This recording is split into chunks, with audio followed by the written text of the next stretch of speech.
Merci, mais on va continuer. Et ce soir, on va écouter quelques témoignages. Et pour commencer, on va accueillir Sœur Paisy. Sœur Paisy, on a de la chance, on l'a attrapée juste avant qu'elle retourne en Haïti, où elle vit, et où elle est au service des plus pauvres et des plus grandes souffrances. Merci, Sœur Paisy.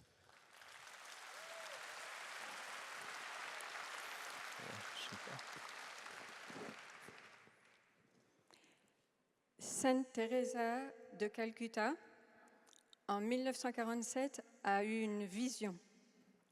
Elle a vu Jésus crucifié, qui lui a parlé et qui lui a montré un groupe d'enfants dans la pénombre. Et Jésus lui a dit, « Tu vois ces enfants, ils ne m'aiment pas, parce qu'ils ne me connaissent pas. Va apporter ma lumière parmi eux. » 40 ans plus tard, mon appel, c'était clair et net chez Mère Teresa. Donc je suis rentrée chez les sœurs quelques mois après mon bac et j'ai été envoyée en Haïti. Dans mes premières années là-bas, j'ai vu de nombreux enfants dans les rues de Port-au-Prince, vraiment exposés à la violence, à l'immoralité dans la rue. Et les paroles de Jésus à Mère Teresa me sont revenues à l'esprit. J'ai senti que le Seigneur me demandait de faire quelque chose pour ces enfants. Donc, un nouvel appel. Ça a été un long discernement. J'ai appris à poser des questions à Jésus et il répond toujours. Parfois, un peu à côté de la question. Ça m'est arrivé. Alors, ma question, c'était, est-ce que je dois quitter la communauté des Sœurs de Mère Teresa? Et il m'a répondu, fais-moi confiance. Ça a été le début d'une nouvelle communauté dans l'archidiocèse de Port-au-Prince, la famille Kizito. Donc nous avons créé des îlots de paix où les enfants peuvent être protégés, apprendre, manger, jouer, grandir, s'épanouir, découvrir l'amour du cœur de Jésus et de Marie. Donc aujourd'hui, nous avons 3000 enfants dans des écoles, des centres de catéchèse, des foyers d'accueil. Donc voilà, j'ai été envoyée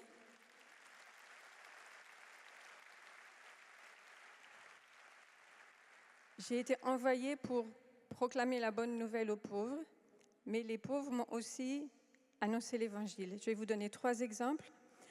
Le premier, après le grand tremblement de terre de 2010, je rencontre un homme qui venait juste de retirer les corps de 2 de ses enfants sous les décombres de sa maison. Et il me raconte ce qui s'est passé.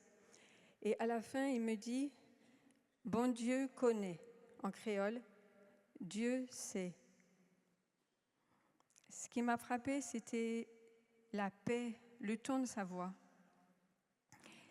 Et j'ai entendu cette phrase, « Bon Dieu connaît », de très nombreuses fois en Haïti et toujours avec cette paix. Alors nous, on récite le credo à la messe le dimanche.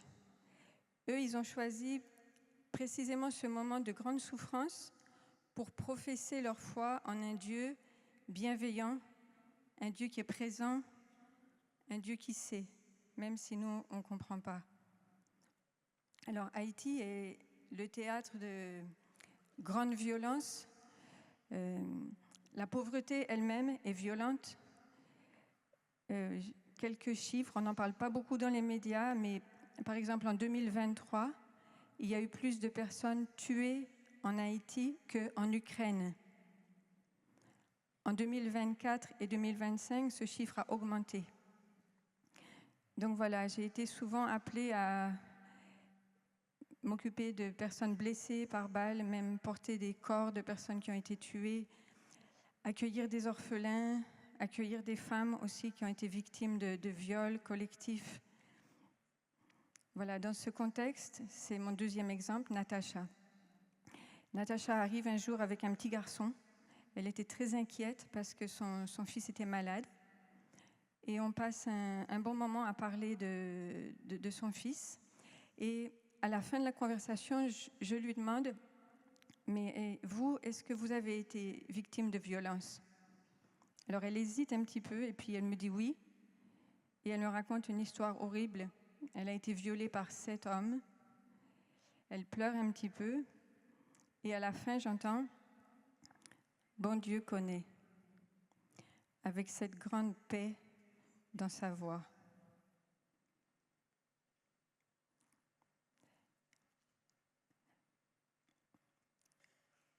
Le troisième exemple, un jeune garçon traverse la rue, il est blessé par une balle perdue et meurt.